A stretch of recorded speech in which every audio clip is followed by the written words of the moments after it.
1962, Miss Russaboom's sub A class. And my brother was in high school at that point. And I was not very happy to be in Miss Russaboom's class or any class. So I excused myself on that first day to go to the washroom and took off for the high school to go find my brother. And well, the bastard brought me back to the class. I've never forgiven him since then. And I think I did it again the next day. And then after that, I settled down. But it was amazing that I actually found him when I did. And I mean, that's the only memory I have. I just remember him bringing me back to the class. I mean, anything more than that, that's a long time ago. So, as I said, I settled down then and went along my normal average way at the junior school. He was in standard 9 in 62, and then obviously matric in 63, and then he was gone. He went to the Navy, and then he was basically, I think he came back for a few years to go to varsity because he wasn't in res then. And but my sister was 13 years older as well. He was 10 years older. And by 1967, I was basically an only child. So it was quite lonely, say. And I mean, even at varsity, he wasn't around that much, obviously. So it was quite lonely, and we lived in that big house on Edinburgh Drive, right? So it was Linga Longa. Yeah, exactly. It's amazing how many people remember that. It's incredible. And by the way, in Canada, houses don't have names. So yeah, so it was, and then I just carried on like all of us at school. I mean, I just thank God that I wasn't a boarder, because like you hearing horror stories about that. I would never have survived being a boarder. I think, weren't you a boarder for a year? Yes. Yeah, I don't think I would have survived that. And then went on to high school. I didn't like the regimentation from a very, very early age. I think it might have been oppositional defiance. Also, I saw, and this is where the negative part comes in, is that I saw a lot of favoritism, as far as like sports were concerned. I do well, and then I'm not brilliant, but well enough to maintain myself and then not get picked for teams, which I wouldn't say I still resent it. I don't hold a grudge, not for very long anyway, only 60 years. So no, I mean, it really has not affected me that badly. But I remember, I will always remember that, especially in high school. You were a very good cricketer. Well, I would hardly say very good. I could handle myself, and there were times when I did really well, and which I felt I was overlooked. But you know what? Shit happens, and you carry on with your life. I'm kidding about the resentment, but obviously I still carry something. Can I just pause about that? Yeah, sure. I'm just trying to remember. Someone mentioned you as a brilliant cricketer. One of the sports guys. Andrew, I never played first team at SACS. I never managed to crack that first team. Not that I probably didn't do well enough to do that. I'll give you that, but I was adequate, put it that way. Someone spontaneously mentioned you as a really talented batsman, but you were very untidy and you never got the recognition you deserved. It was one of the sports guys, and they just spontaneously said it. So I think you've got a case. Did Percy by any chance tell you about when he clapped me in the mouth on the Spencer Smith field? He bowled. It was a mat, right? He didn't do it on purpose, but he bowled a short ball. I wouldn't call it a bouncer, because it wouldn't have been a bouncer if it hadn't hit a stone underneath the mat and came back and just got me right in the teeth, blood everywhere. And then I went into the building to try and get cleaned up. And who did I meet? Guess who I met in the building? The boss. And the boss did one of these. Asked me, who are you? I said, Newstead. So he says, "Oh, you had a brother lived on in Bishop's Court, right?" I said, "Yeah." He said, "Well, you better go get cleaned up." And that was it. No concern at all. But I loved him. In retrospect, he was an unbelievable guy, the boss. And as much as bad as I was at Latin, his classes were incredible. But I mean, again, I think it was oppositional defiance that I just, like I said, fuck this. I don't enjoy this subject. I enjoy him, but I don't enjoy the subject. So I'm not going to do any work. It was like science as well. But then I got to Abbott's and I was doing subjects which I enjoyed with teachers that I enjoyed as well. Every one of them. There wasn't one person that I could say, one teacher I could say I didn't like. They were all amazing, and there were plenty of teachers at SACS that I absolutely hated. I'm not gonna name names, but there were I just didn't gel with them at all. I think it was the authoritarian thing about teachers that I couldn't handle. I just couldn't handle. I mean, there would, I'll tell you, like teachers I did like were people like Ralph Kelly. Orford was okay. Doodles was great. I mean, Doodles made me laugh. I mean, he wasn't threatening at all. And some of the other guys that I just couldn't stand them. There was one in particular that I thought really was, he loved his favorites and he wouldn't vie away from them, especially in the sports arena. So yeah, I think I know who you mean. That was my experience. Yeah, the experience that was my experience at SACS, and obviously it's had some sort of effect. I don't think it's affected my life really. But just when you talk about memories, that's what I remember. We had a thing with Doug Brown. Luckily, I didn't have a huge amount of what's the word I'm looking for? This is the Alzheimer's kicking in. And I didn't have a lot of contact with Doug. I think I was in one English class. That was it with him. And not my favorite guy, but I don't have any issue. Now my nephews had a lot of issues with him. I never got on with my dad, never, because he was 44 when I was born, and we seriously never saw eye to eye. So I'll say it like this: I made my freedom.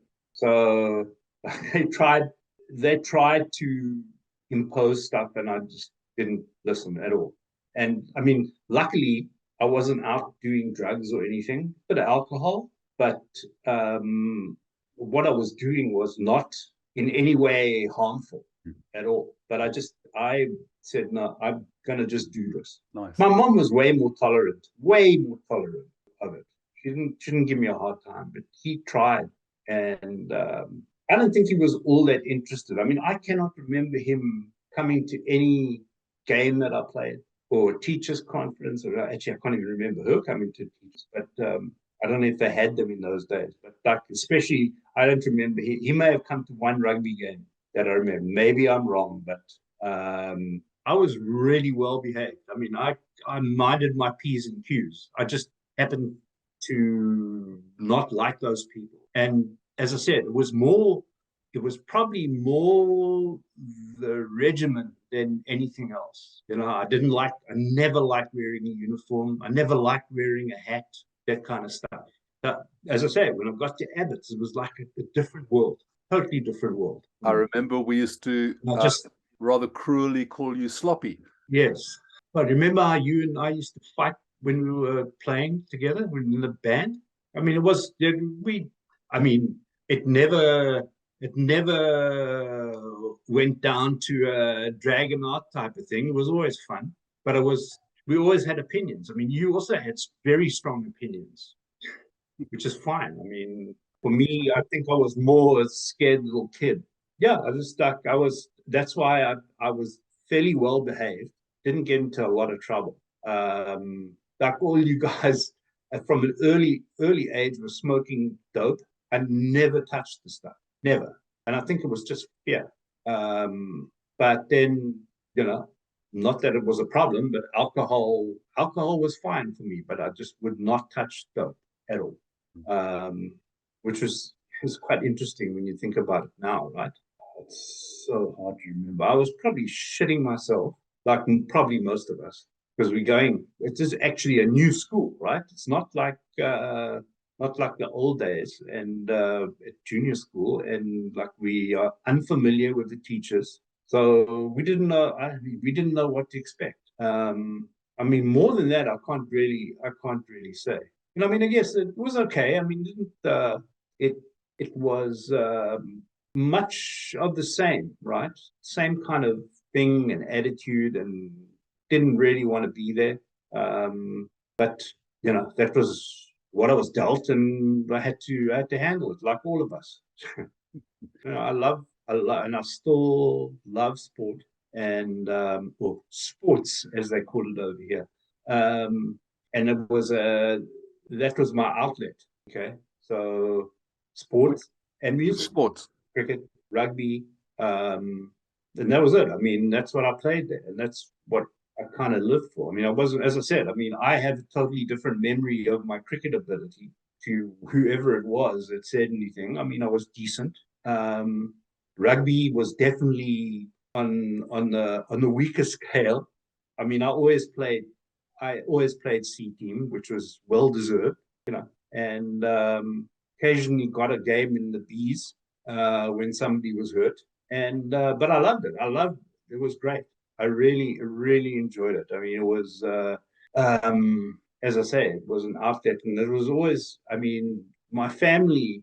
I mean, basically gave me love of sport. My mom was an absolute fanatic. Cricket, especially cricket, and she'd go when provincial games, test games at Newlands. They would go with a friend and sit next to the commentary box with their sandwiches and their roast chicken. They'd sit there for 5 days or 3 days. I mean, it was unbelievable. And then like I would be there, and then I'd sneak up onto the stand to go get lunch from them. I remember going to the So, cricket with you. yeah, most likely. The and she sort of, I guess the word maybe inculcated that love of sport to my kids, because she came to live here in '95, and we had done part of the job, and I mean they would go to well, she was living with my brother, go to their place, and they'd go watch. She got into all the American sport, like hockey, baseball, especially, not football, but and she was just transfixed. And she'd come to the kids' games, and they loved it. They absolutely loved it. I mean, and the other grandchildren, my sister's kids, she used to do the same for them when they were at SACS or Western Province or Bishops or wherever they were. You were probably there. It was, from Sabe, he was a bully, right? He bullied all of us, every single fucking one of us, right? And one day at Standard 9, my last year, we're walking in the quad, and he's fucking around, and he grabs my jacket, and there was a seam up the back, right in the top. I just fucking saw red, and I turned around, plugged him in the face, which was one of the most satisfying things I've ever done in my life. Notwithstanding that he turned around and slugged me, and I was like down and out for 2 days. But you know what? I think I was the only person that ever stood up to him. So I was more than satisfied. And I say, it was probably one of the most satisfying things that's happened, because he was a scourge. Jesus Christ, he was unbelievable. Then you know what? After that, he kind of changed, and he was okay. 73-4. I failed 9 at SACS, and I decided that I wanted to do, because I could have gone straight into matric at Abbott's, but I didn't want to do that. I wanted to do the 2 years. I wanted to get 9 and matric. So, and it was the best decision I ever made. And as I said before, I mean, the teachers were like a different class. In what way? They were not authoritarian. They were there to teach us. And even Abbott, the best math teacher I've ever had, he was unbelievable. I mean, he was a tough guy, but he was just an unbelievable teacher. And we had a couple of English teachers, who were superb as well. It was just a great experience. Like, we had the rugby team, which was always chosen on merit. There were no favorites, and we had an absolute ball playing rugby. I was there with the late Mike Alberts, and I wish he was around to talk because he would have told you some stories. We went on tour to Bloemfontein and had just a blast. It was incredible, which contrasts to my cricket tour of Johannesburg with the under-15s at SACS was horrendous, absolutely horrendous. And this was part of the favoritism thing. Tell us about that. So first, let's back up. It took me 2 centuries in a row to finally crack the A team. I mean, he couldn't ignore me for your favorite of mine, Abrams. And I will say one thing about him: he's a great teacher, very good teacher. But so it was funny actually. He with gritted teeth, he included me the next week in the A team. I failed on my first innings on the A team, and the next week I'll never forget this. We played Settlers, and they had this tearaway quickie. And we weren't wearing helmets in those days, and I was shitting myself. Opened and absolutely blew him away. Scored 50 in no time. And I think Mark Simmons may have opened with me, and I don't even think he got into double figures. And I think we won by 10 wickets, if I'm not mistaken. And all of a sudden, I was like the blue-eyed boy.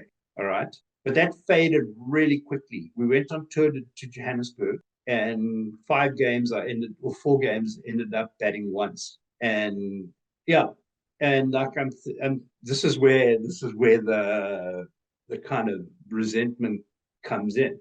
And it was always the boys. The boys always came first, and nothing against them. I mean, they just happened to be his boys. But for when I think about it, I think the money that we probably spent on me going on tour could have been better spent. That's for sure. And I'm a team guy. I'm always been a team guy. I've always I love team sport, and I'll always be behind the guys that I'm playing with. But this was really beyond the pale as far as I was concerned. But anyway, so that's just a by the by. You want some resentment? Well, there it is. But Percy was an excellent cricketer. I mean, he played first team for Cape Town Cricket Club. I mean, you don't get that far playing first team in that division without having a certain amount of talent. It's nonsense. I mean, it was absolute nonsense. But anyway, it was amazing. So, as I say, that SACS was not an idyllic for me. So then, Abbott's really worked for you. Yeah, absolutely. I loved it. Loved it. I was so sorry to leave at the end of the second year, but we had such a blast. It was incredible. But I mean, you couldn't slack off there. You could not slack off. Tony Abbott was a very hard taskmaster, but a great guy. I got so much respect for him because he would, he knew when to crack the whip, and he also knew when to, and he seemed to employ teachers that sort of got it as well. You could relate. They could relate to the guys and go very well. I cannot tell you of a teacher that I didn't like. We had a lot of fun, and we had a couple of English teachers. I mean, I was never a big English guy, but we had 2 English teachers there that were absolutely spectacular. They made it so interesting for those 2 years. There were two women, and as I said, they were incredible. They were absolutely incredible. We had an economics guy who was great. Actually, 2 economics guys. No, economics, and then there was I can't remember the name of the course. I remember the teacher, but it was also like a business type course. Also very, very interesting. I did English and math. I did, of course, which was great because my sister is an African language specialist. She's written quite a few books on African languages. Like she's done specific books for doctors that wanted to learn languages because her husband was and so it was that accountancy, which like a foolish idiot. I should have done it SACS, but I decided to go with Latin instead. Because I mean, how stupid is that choice? Um, I mean, I'm talking about the choices they give you, accountancy or Latin. I always thought, oh, I don't want to be an accountant, but I took to it. I took to it very quickly with not that I, and still didn't want to be an accountant. And then went to the army for 18 months. What was that? Yeah, it was fucked around for 6 months, and then because my call up was in June, and then yeah, so I ended up in Heidelberg for a couple of months, and then ended back up at Youngsford, which was 2 kilometers from. Yeah, I How did mean, you I do was one that? of the lucky.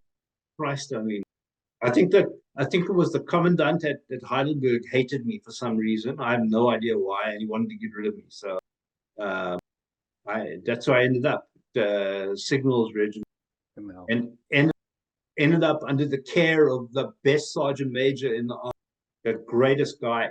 Seriously, I mean, the guy was just like a total human being. Yeah, no, I worked. That was his. I don't know what the hell I did there. I did as little as possible for 16 months. Um, Honestly, I mean, it was like an absolute dog.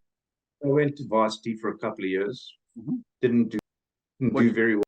I tried to do business science and flamed out spectacular. Um, what is that experience? I enjoyed it. It was good. I probably had too much freedom at that stage. I probably couldn't handle that freedom. And yeah, no, I enjoyed it. No issues there. And then I went. Jesus, this is like. I think I went to work for a freight company called Lex for a few months in town. It was really good. I don't know why, but I was only there for 6 months, and I worked with some really great people, really nice people. And I don't know why, but anyway, I ended at the Hussar, helping run the Hussar. And then from there, I knew when I was 15 years old that I wasn't staying in South Africa. I absolutely knew that there was never an option. I was never going to bring. So this was 15. Yeah, that was like 71. But I knew from then I wasn't bringing up kids in that country.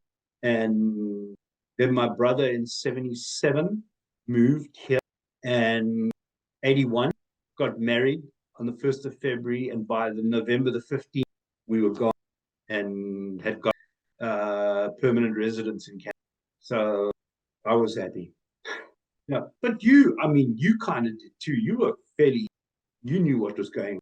I mean, it wasn't like you and Sandler and those guys. I mean, you guys were very aware of what was going on, and I just knew. I just absolutely knew there was not a place for me anyway. Um, we used to have the odd blowout with Graham, my boss, but I did enjoy it. I mean, it was fun. We had a lot of fun. Joe was working there as a waitress as well and making a lot of money. And no, we had a good time. And the funny thing was that Graham ended up in Canada as well. He's in Vancouver. Just I managed to find a job with 2 South African asshole brothers. Absolutely horrendous.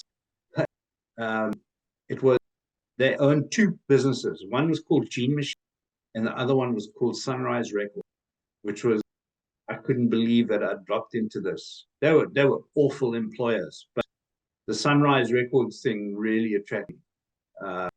I worked for them for, and it was actually besides them, it was great because like I never paid for a record for 3 because the reps used to come in, right, and used to say, "Can you get me this? Can you get me that? Can you get me that?" And they'd just walk in with their copies and give me what I wanted.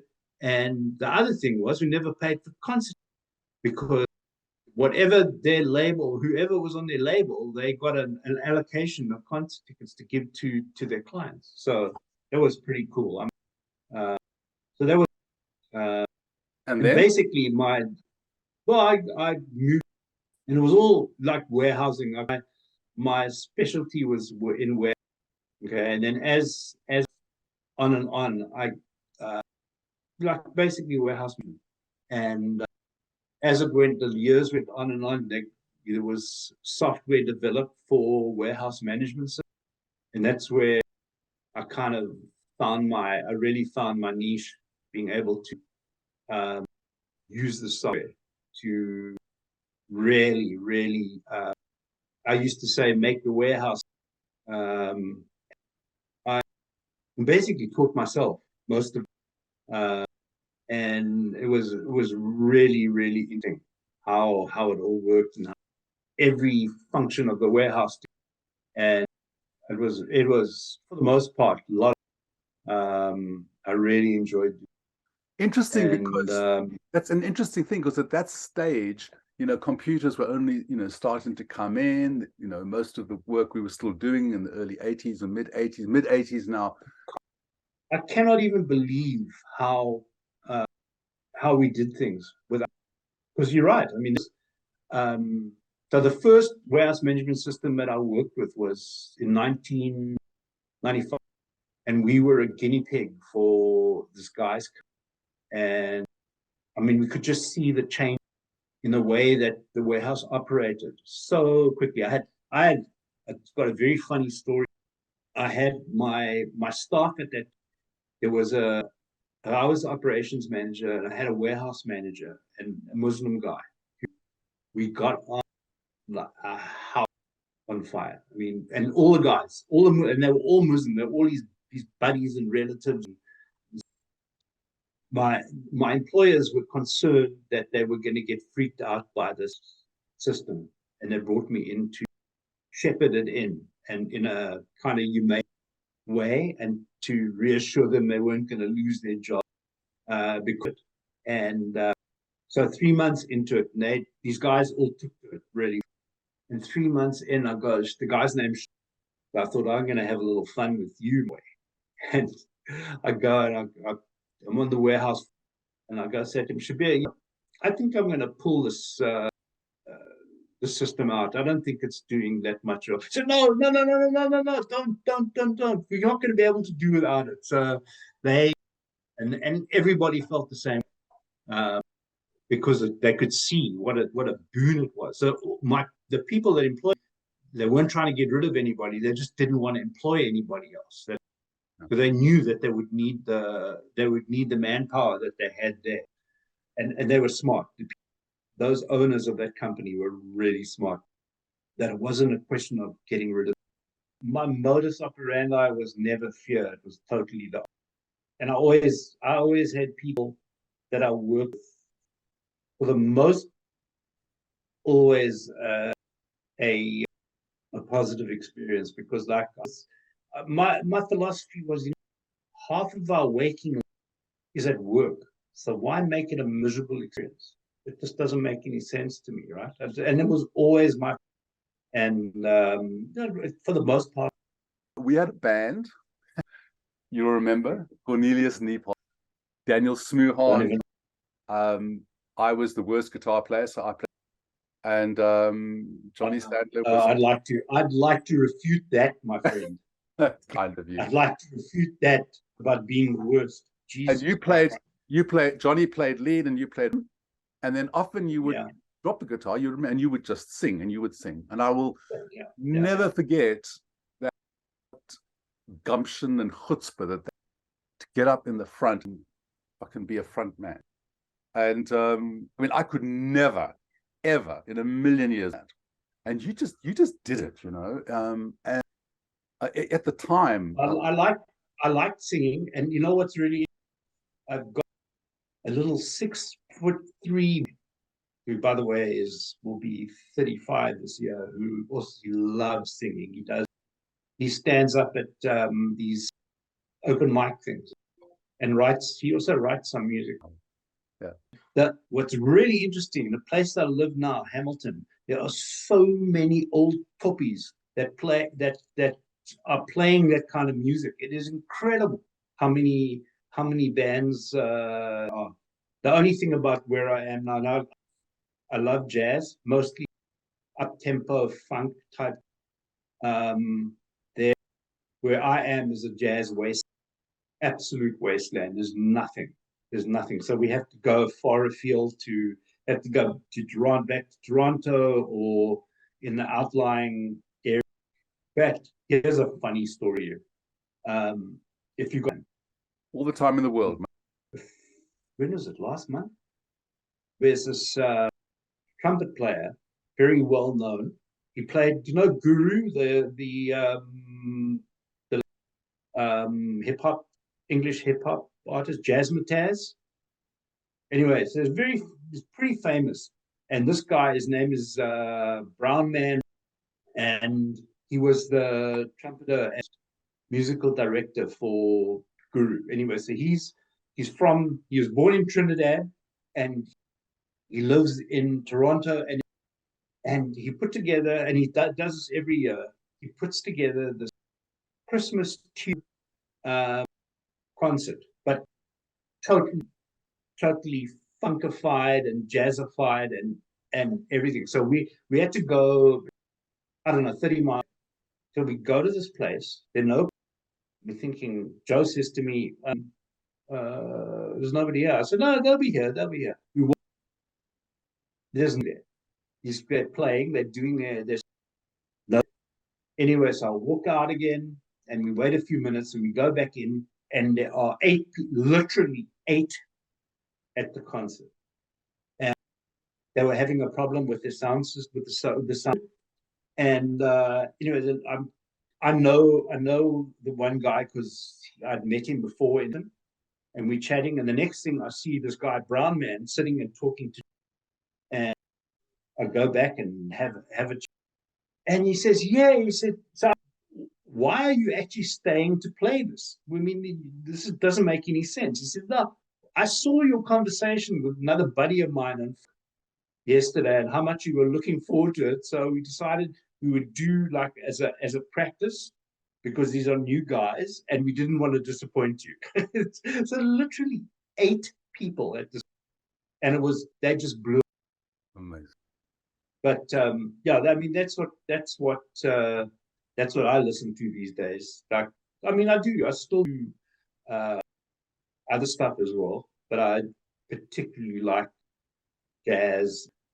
If you ever, I don't know if I mentioned to you before, Snarky. If I haven't, you need to find him. And I'll tell you the one bass player. He's the leader. His name's Mike, and he was the producer of the late David Crosby's last like 4 or 5, and in his as well. At the Snarky Puppy, it's a collective. I think they've got over 20 men, and they don't all play at the same time. But anything that you listen to, it's insane. It was really funny, but a few years ago, I'd never heard of them, and my buddy said to me, "You want to go? You want tickets for Snarky Puppy?" I said, "What are you talking about?" And he told me, he said, "They just won a Grammy and blah blah." I said, "Sure." We went and saw them, and it was incredible. The place we went to see them was indoors, but we were on a balcony and looking straight down at the band, and like I was totally blown away, totally blown. And honestly, they are just so well worth it. So if you've got Spotify, just look them up. So it's fair and to even say those last that, the Crosby album. it's fair to say that music has played an important role in. Oh, absolutely. And I wish I spent more time trying to then listen, because I'm still as useless now as I was. Yeah, no, seriously. We used to play Walking in Your Shoes. Yes. Played that. Played Riders on the Jumping Jack Flash, I think. What other? I know and one of the other gigs we did was at Maynard at the Battle of the Junior Band, and that was up on Cripple Creek and Jumping Jack.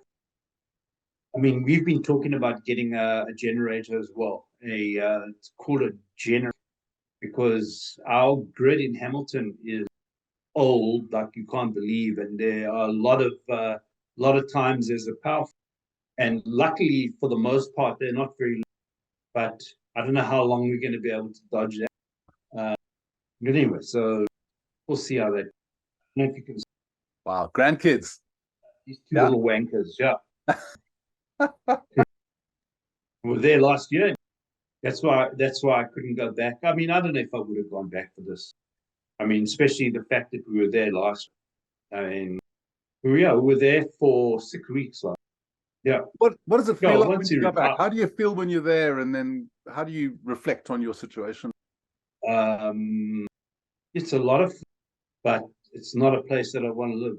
Absolutely not. I'm quite like, when you go on holiday and it's really shit to get back from holiday. Well, it's not like that at all coming back. And I mean, we're not living in the real world. We're living in a very privileged situation, um, which is, I mean, we both realize it's, it'll be lovely if you could say, oh, we want to go back there and retire. We can live quite. It's just it doesn't feel like that's. Did you We feel made our life. Did you feel you mentioned the privileged life in South Africa. Did you feel a loss of that privilege when you went to? Absolutely not. It was really, no, we struggled financially. We did. No, uh, we had a bit of a nest egg. So we were, sorry, just pick something over here. Egg. So about 3 years, we were able to buy, and over the years, we rolled that. Right. This doesn't need to go into the No, just things. Now, I mean, you've got to take inflation into account. Each time we sold, so our first house for about 13 or 14 years was a tiny little, we doubled up. We bought another house and we were in there for 22, and we more than doubled. And now where we are now, what we were able to do, and this is something that we planned for, was to buy us downsize when we could at that, and also buy a rent. oh wow. In not in Hamilton. It's in London. Uh, and again, this was all intentional, so that it basically uh, it hasn't. I haven't even, we've hardly had to touch that we get like for rental, which is nice, which is really nice. So it's a bit of a. I mean, it's not $1 million, I can assure you. But so that was, that's all work. Yeah. But I mean, we had a person great. I mean, my brother was also we friends. We were actually put together with like the first couple of weeks that we went, and that made life a lot easier for us as well, because we met a lot of their friends. What do you mean put together? The people that I was working for, they were South Africans, like I told you, and the grand had heard about, and she knew this young couple, and basically set up a play day for us. And Shane, the girl that was part of this couple just recently, but so that, as I said, that made it a lot easier. We met a lot of people through, and it was fine. I mean, we personally was. What it has been a problem is when you moved to Hamilton, we only had a year there, and then the pandemic. So you weren't meeting. Now I started. Have you heard of this thing, pickleball? This game, pickle.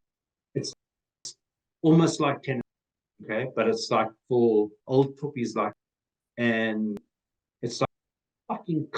It's incredible. I just stay away from that part. But like there are a lot of people involved in it, so I'm hoping that's going to kind of let us meet more people. So yeah, I've been playing, even though I've got bad knees. It seemed to recover pretty quickly from a game. but it's fun. It's a real fun game. And it's the fastest growing sport in the world. There are apparently more pickleball players in North America than there are tennis players. And there's this tension between pickleball and tennis. There's this demand for courts. And what are they doing? They're converting tennis courts into pickleball courts. They're trying to enjoy life, being as healthy as possible. You have retired? Yeah. Type 2 diabetes, controlled. So I'm not overly worried about it. My wife retired last year from the bank. And so now we, again, with the freaking pandemic, kind of hamstrung as far as doing stuff. We've been very, very careful. Masking in the most places. Only now is kind of the masking. I mean, we still go into a grocery store, we have masks, where the majority, it's beyond my comprehension, quite frankly, totally beyond. Why you wouldn't wear a mask in a place like that? So more and more we getting up. We go watch our grandchildren play ice hockey. That my older one is on a rep team. He's a goalie, which has its own set of stress.